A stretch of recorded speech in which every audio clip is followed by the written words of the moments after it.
A nevem Ronald W. Norris. Orvos vagyok Bostonban, Massachusettsben. Dr. John Baird, Louisville, Kentucky. Én Shelley Robbie vagyok, Elizabethtown, Kentucky.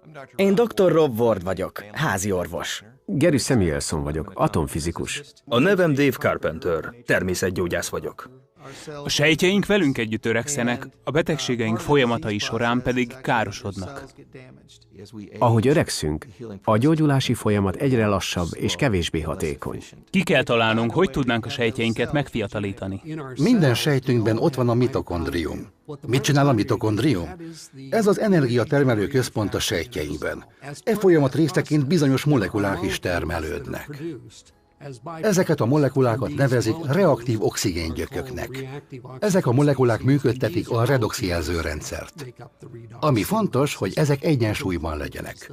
Attól függően, hogy milyenek az egészségügyi körülményeink, több vagy kevesebb ilyen molekulát tudnak előállítani. Mikor ezek nincsenek egyensúlyban, veszélyessé válhatnak a sejtekre nézve. Termelődnek ezek a pici molekulák, amelyeknek nincs elektronpárjuk az atommagjaik körül. Mikor ezeket semlegesíteni kell, azt a feladatot az antioxidánsok végzik el. Nos, ezek az antioxidánsok nem tudnak dolgozni addig, amíg nem aktiválja őket a redoxjelzőrendszer. A redoxjelző molekulák létfontosságú szerepet játszanak a sejtek működésében.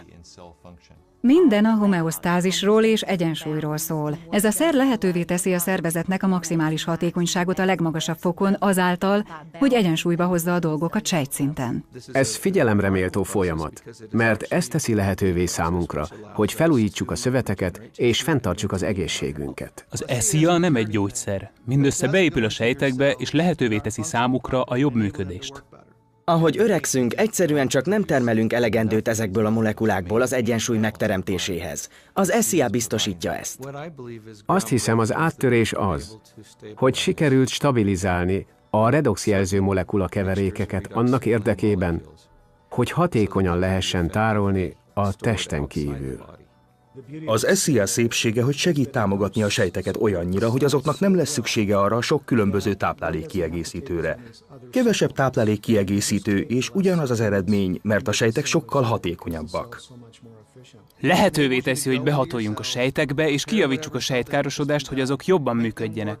Ha ehhez még hozzáadjuk a testmozgást és a diétát, akkor még egészségesebbek leszünk. Minden kezdet értelmet nyerni. Elkezdtem összerakni a képet. Igen, akartam használni ezt a terméket, mert 55 éves koromban a sejtjeim hatékonysága már lecsökkent.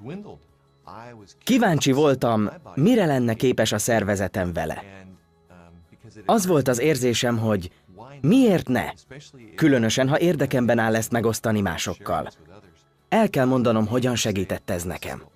Észrevettem, hogy amikor dolgozom, sokkal több energiám van, és kitartóbb vagyok. Úgy érzem magam, mintha 20-25 évvel fiatalabb lennék. Hihetetlen. Fokozott szellemi frissességet és megnövekedett energiát tapasztaltam. Az egyik nagy előny, melyet a redoxjelzők jelenthetnek, hogy segítenek fenntartani a szöveteink egészségét. Nagyon izgatott ez az új tudatosság, ez az új paradigma, hogy mit tehetünk az egészségünkért. Úgy érzem, magabiztosan adhatom ezt minden páciensemnek. Ez olyas valami, amire szükségünk van. Valami, amiből a sejtek hiányt szenvednek. Mi csak helyreállítjuk, mert ez őshonos a testben, régen ott van, csak nincs elég belőle. Minden beteggel, akivel találkozom, megosztom az SZIA-val kapcsolatos tapasztalataimat. Ez a technológia az egyik legnagyobb fejlődés az egészségügyben az egész világon.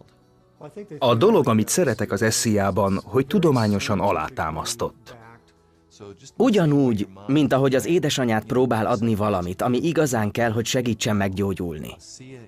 Az SZIA biztosítja az egyensúlyt, úgy, mint az anyukátjuk húslevese.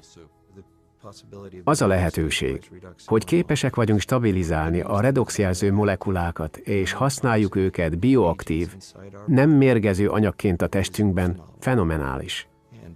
Ez egyedivé teszi a terméket, és ez lesz a jövő technológiája, amely érint szinte minden területet az egészségügyi tudományban.